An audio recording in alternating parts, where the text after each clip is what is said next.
La stérilité, un instrument de Dieu. C'est un livre qui a été dédicacé hier à Lomé. Et dans ce livre, vous nous parlez d'un sujet qui vous concerne, c'est cela? Oui. C'est un partage d'expérience. Oui. On se plonge dans le livre en même temps et on vous demande de nous dire qu'est-ce que vous avez eu à voir avec la stérilité. Merci. J'ai fait l'expérience d'épouse sans enfant pendant une dizaine d'années. Pendant une dizaine d'années? Une dizaine d'années. Ça n'a pas dû être facile, j'imagine. Ça n'a pas été facile. Et au bout de ce temps, quand même, j'ai gagné un bébé. Et pour cela, je suis reconnaissante à Dieu. Mais il faut dire que ces 10 années n'ont pas été du tout faciles, comme on l'a dit tout à l'heure. Et j'ai passé ces années à réfléchir, à beaucoup réfléchir au sujet, à tout ce qui m'arrivait et aussi à tout ce que j'apprenais par rapport aux autres et sur les autres qui passaient par ce même problème que moi. Et donc, après quelques années, j'ai décidé quand même de partager mes trouvailles avec tout le monde. Votre problème de stérilité, vous l'avez résolu beaucoup plus en Dieu, c'est ça? Oui, si vous voulez. Je suis chrétienne et je fais tout avec conviction chrétienne. C'est cela. Donc, quel que soit ce que les médecins ont pu faire, je donne toute la gloire et tout le crédit à Dieu pour la résolution de mon problème de stérilité. Et donc, c'est votre histoire que vous racontez dans ce livre. Mais en même temps, pas exactement, il était une fois, mais c'est montrer comment, effectivement, comme le dit le titre, la stérilité est un instrument de Dieu. Et vous parlez de la stérilité dans le visuel, dans le visuel du Nouveau Testament, de la stérilité dans le visuel de l'Ancien Testament. Dites-nous. Oui. C'est vrai que c'est mon histoire que je raconte, mais c'est aussi que je rends compte dans ce livre de plusieurs années de réflexion sur ce thème. Vous savez, dans nos sociétés, la richesse suprême, c'est l'enfant. Et ça, ce n'est pas seulement qu'en Afrique. J'ai eu la grâce de vivre dans plusieurs pays européens pendant des années. Et donc, j'ai vu que c'est un mal qui ne s'arrête pas aux frontières des continents. Oui, c'est humain. Et puis, c'est ça aussi qui a aiguisé ma réflexion, vous voyez. Mais j'ai vu que sous nos cieux en Afrique, on n'en parle pas. Et les gens qui en souffrent doublement et ont, je peux dire, des souffrances multiples. Déjà, vous souffrez en tant que femme, en tant qu'épouse, de manquer de ce petit truc qui fait l'épanouissement de la voisine, de la sœur, de l'ennemi. Si je peux qui fait l'épanouissement de la belle-mère. De la belle-mère, vous voyez. et vous ne l'avez pas. Et vous dites, ben mince, mais pourquoi pas moi? Pourquoi l'autre? Et le plus dur, c'est que les enfants que vous avez vus naître, vous les voyez mettre d'autres enfants au monde, dans votre entourage. Et vous, vous êtes là. Et vous, vous êtes là. Alors vous vous demandez, mais pourquoi? Vous dites, mince, mais c'est pas juste.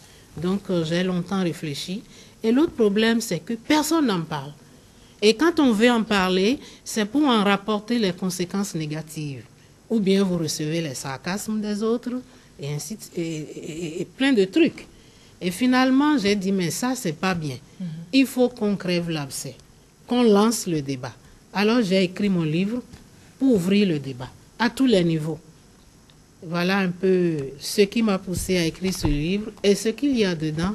Vous avez parlé tout à l'heure de l'Ancien Testament, du Nouveau Testament.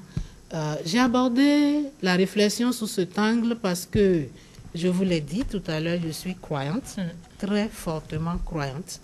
Donc, mon mouvement de réflexion a d'abord été vers Dieu. Parce que quand une femme stérile pose la question « pourquoi ?», cette question est forcément dirigée vers Dieu. Et là, j'ai été donc dans la Bible. J'ai commencé par examiner l'Ancien Testament et j'ai vu que comme dans nos sociétés africaines, la stérilité est traitée avec une figure féminine. La stérilité est exclusivement féminine dans l'Ancien Testament. Alors j'ai poussé ma curiosité jusqu'au Nouveau Testament, j'ai observé la bouche de Jésus, j'ai écouté les apôtres, mais la stérilité à leur niveau, surtout au niveau de Jésus-Christ, n'est plus féminine. Elle est désormais masculine. Ah, et là, ça a attiré mon attention. Parce qu'en Afrique, quand un couple est sans enfant, c'est la femme. Automatiquement, c'est la femme. C'est la femme. On ne cherche même pas. Elle a toute la belle famille sur le dos. Elle a sa propre famille sur le dos parce qu'elle fait honte à la famille. Elle a les voisins sur le dos. Elle a les inconnus sur le dos. Vous voyez? Et la femme est assaillie, vous voyez, de toutes parts. Et tout ça m'a poussé à affiner la réflexion et j'en ai découvert des choses. On pense à première vue que le Nouveau Testament est muet sur la question de la stérilité, mais j'y ai découvert des trésors inestimables. Par exemple, partagez un avec nous là tout de suite, en attendant d'aller chercher le livre, de le lire. Bon, il y a par exemple Jésus qui nous montre que ne pas avoir d'enfant n'est pas seulement un malheur. Ça peut être aussi signe de bonheur. Ça peut être signe de, qu'est-ce que je vais dire? Signe de vision claire de la volonté de Dieu. Quelqu'un peut choisir délibérément de ne pas avoir une famille simplement parce qu'il veut mieux servir Dieu.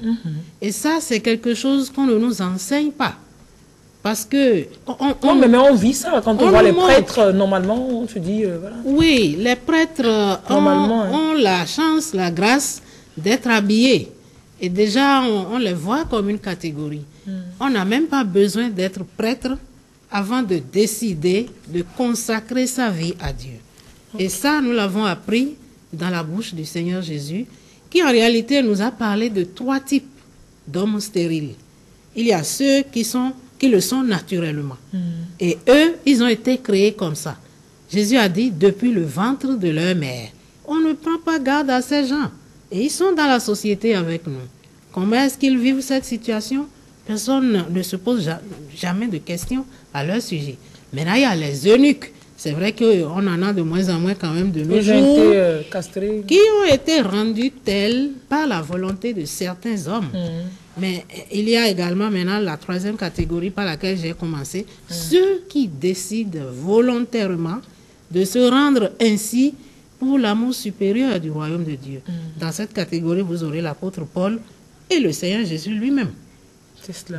Oui, donc, voilà des trésors que j'ai découverts dans l'Ancien Testament. Et vous partagez, en fait, à quel objectif, à quoi est-ce que vous voulez que ce livre serve aujourd'hui? Ce livre, je l'ai écrit d'abord pour qu'il serve de consolation à toutes les femmes stériles. Je veux dire les épouses dans les couples stériles. Parce que le terme, l'expression femme stérile est impropre. Quand vous avez un couple qui n'a pas d'enfant, rien ne vous garantit, ne vous dit que c'est la femme qui est stérile.